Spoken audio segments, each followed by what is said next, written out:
ഓരോ നിമിഷവും ഒരവസരമാണ്. ബോധമുള്ളവൻ ജീവിതത്തിൻ്റെ ഓരോ നിമിഷത്തെയും ധ്യാനിക്കാനുള്ള അവസരമാക്കി മാറ്റുന്നു. എന്ത് വേണമെങ്കിലും ചെയ്തോളൂ, പക്ഷേ പൂർണ്ണ ബോധത്തോടെ ചെയ്യൂ. എന്ത് വേണമെങ്കിലും ചെയ്തോളൂ, വളരെയധികം ശ്രദ്ധയോടെ ചെയ്യൂ. എന്ത് വേണമെങ്കിലും ചെയ്തോളൂ, പക്ഷെ ആ പ്രവൃത്തിയുടെ സാക്ഷിയായി മാറൂ. ഏകദേശം 600 വർഷങ്ങൾക്ക് മുൻപ് ജപ്പാനിൽ ഒരു സെൻ സന്യാസി ജീവിച്ചിരുന്നു. അദ്ദേഹത്തിൻ്റെ പേര് ഇക്യു.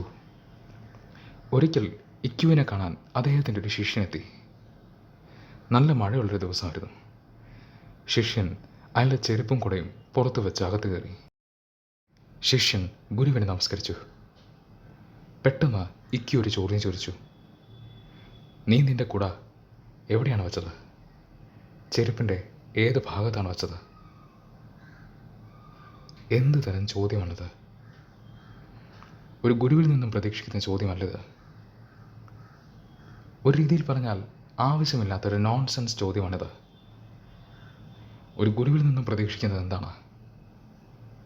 ഈശ്വരനെക്കുറിച്ച് ചോദിക്കൂ, കുണ്ടലിനിയെക്കുറിച്ച് ചോദിക്കൂ. ധ്യാനിക്കാൻ ശ്രമിക്കുമ്പോൾ, ബോധവാനാകാൻ ശ്രമിക്കുമ്പോൾ ഉള്ളിൽ പ്രകാശം എന്തെങ്കിലും കാണുന്നുണ്ടോ ചോദിക്കൂ. ആർക്കും അറിയാത്ത എന്തെങ്കിലും ഒരു കാര്യത്തെക്കുറിച്ച് ചോദിക്കൂ.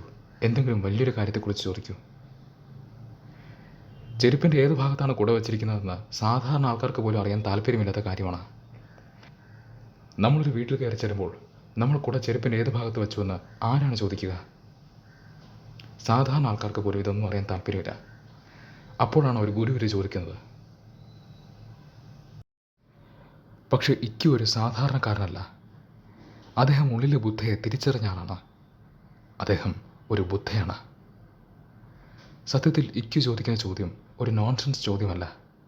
അതിനർത്ഥമുണ്ട്. അതിന് നമുക്കറിയാത്ത വളരെ വലിയൊരു ആഴമുണ്ട്. ഇക്യു ചോദിക്കുന്നു, ചെരുപ്പിൻ്റെ ഏത് ഭാഗത്താണ് നീ കുട വെച്ചത്? സ്വാഭാവികമായിട്ടും അദ്ദേഹത്തിൻ്റെ ശിഷ്യന് ഒരുപാട് ദേഷ്യവും വിഷമവും വന്നു. കാരണം ഇയാൾ കുറച്ച് നാളായി ധ്യാനം പ്രാക്ടീസ് ചെയ്യുന്നുണ്ട്. സ്വാഭാവികമായിട്ടും ഒരുപാട് സംശയങ്ങളും വിഷമങ്ങളും ഉണ്ടാവും. അവ ക്ലിയർ ചെയ്യാനായിട്ടായിരിക്കും ശിഷ്യൻ ഗുരുവിനെ കാണാൻ എത്തിയത്.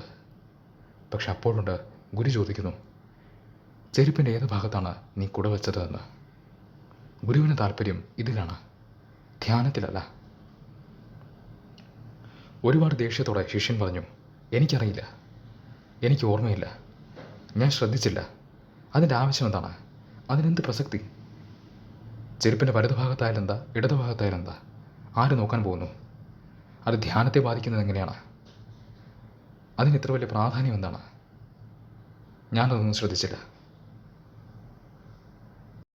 അത് ധാരാളമായിരുന്നു. ഇക്യു പറഞ്ഞു, പൊയ്ക്കോളൂ, ഇനി 7 വർഷം ധ്യാനിച്ചിട്ട് തിരിച്ചു വന്നാൽ മതി. ശിഷ്യൻ ഞെട്ടിപ്പോയി.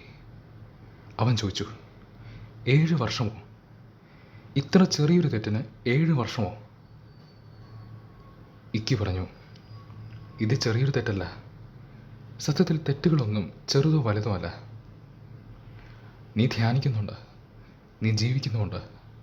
പക്ഷേ നിന്റെ ധ്യാനവും ജീവിതവും ഒന്നായിട്ടില്ല.